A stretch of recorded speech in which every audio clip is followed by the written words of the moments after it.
The horror and suspense thriller genres of cinema, television, and literature gross millions, if not billions, of dollars each year by playing off of the audience's willingness to be scared, surprised, and left not knowing what will happen next.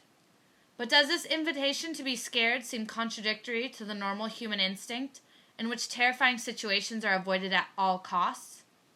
In Pleasure and the Panoptic Principle, Peter Wiebel writes, "The cinematic field of fear, from suspense to apocalyptic to horror films, is secretly also a field of enjoyment. In other words, we get pleasure and fun out of being scared. Moreover, as Alfred Hitchcock once stated, suspense is more enjoyable than terror, a phrase which proves that pleasure can take a masochistic form that savors the tension up to the moment of terror." But what about stories that not only inspire shock and surprise with the occasional pop-outs and sneak-up-behinds, but those which fool the viewer into believing one reality and then replace it with an entirely different reality? For example, in James Mangold's Identity, a murder occurs at a desolate motel, and any one of its occupants could be guilty of the crime. It is not until later that the audience realizes that each character is merely one of the multiple identities of a young boy with dissociative identity disorder. How's that for an upheaval of reality? After discovering that you as the viewer have been intentionally and successfully confused, you may then begin to doubt your previously held perceptions of reality, at least the reality of the current story. You may also enter into a state of hypersensitivity and hyperalertness, in case another, entirely new reality should be sprung upon you once again. This heightened state may be very similar to that of a paranoid. As Dave Shapiro writes in Neurotic Styles, he avoids surprise by virtually anticipating it. This transition into temporary paranoia is best illustrated through film. Ron Howard's A Beautiful Mind, based on the life of John Nash, allows viewers to experience reality through the mind of a paranoid schizophrenic. The real John Forbes Nash was an American mathematician and economist who worked in game theory and served as senior research mathematician at Princeton University. Nash is sought out by a secret government operation to take part in a code-cracking scheme. As his paranoia with the confidential task increases and more figures become involved, we finally realize that it is all in his head. There is no government agency, there is no conspiracy, and there are no individuals meeting him in secret. He is diagnosed with paranoid schizophrenia, but because he refuses to take the antipsychotic medications prescribed to him, the delusions persist.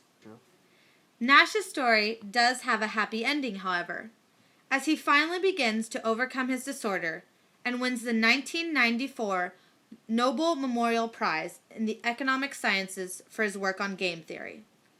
Upon Nash's diagnosis, both he and the audience must reconcile with the fact that what has occurred for the past hour is nothing but his own paranoid imagination and brain malfunction. Up until this point, viewers are forced to believe the eyes and mind of a true clinical paranoid. The audience takes the uncertain journey with John Nash in trying to distinguish between what he sees, hears, and feels, and what others are telling him is real. We can no longer trust Nash's narrative reliability, and are from this moment forward at the mercy of the plot to make sense of this story.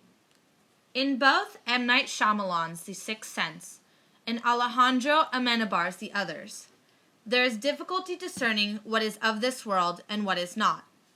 In the former, the protagonist played by Bruce Willis is unaware of his own murder, and later realizes that when you're dead, you only see what you want to see.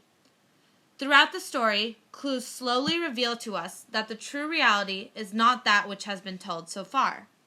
Here again, both characters and audience must grapple with this new reality, a reality of death. In The Others, the protagonist played by Nicole Kidman must too come to realize that she and her family are dead. It is through interaction with dead servants and very much alive intruders that reality creeps up on both the character and the audience. A horrible reality in which she has murdered her 2 children and then killed herself. Upon unveiling of the true story, Paranoia and uncertainty strike in the characters as well as in viewers. Worlds are turned upside down. At this crucial moment in the plot, viewers are left unsure and apprehensive, as the character they were rooting for is actually someone entirely different. Feelings of disdain or feelings of empathy toward the characters might emerge, and both sets of emotions show that a distinction has been made between us and them. The schizo, the dead, and the murderer. So is total visibility really total security? Not when that which is perceived to be visible is ultimately unreal.